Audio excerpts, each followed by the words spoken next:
हमारे के चिथड़ा उड़ाई लखनऊ में रहे ना दी लोग हमरा के हाथी चले बाजार तो कुत्ता भो के आजा।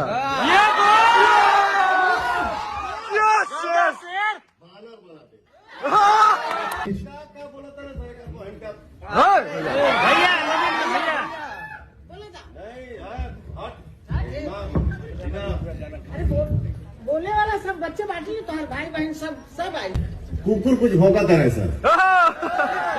तू जवाब देना मैं उचित नहीं समझता। नहीं भैया नहीं, भूख ले जितना भूखेगा वो, लेकिन अगर जवाब एक आई तो घरे खोज के मारा। ये नाम पवन सिंह है, ठीक है। अगर जवाब आई दो कुत्ता भौंका था ना सर लखनऊ में, हमारा जाएगा पड़ी हमारे के चिथड़ा उड़ाई लखनऊ में रहे ना दी लोग हमरा के हाथी चले बाजार तो कुत्ता भो के आजा।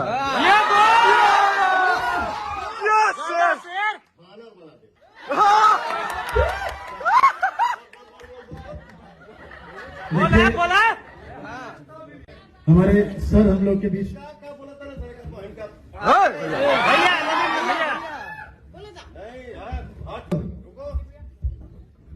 कुकुर भौंका था ना सर भैया हार दी पीछे सुन के भैया हमने के बानी जाना दौड़ा के मार। I am Pawan Singh. बेटा हमारा शेर है। शेर एकदम। भाई के मुंह से निकल इस शब्द गंबाटे माई के छाया होगी।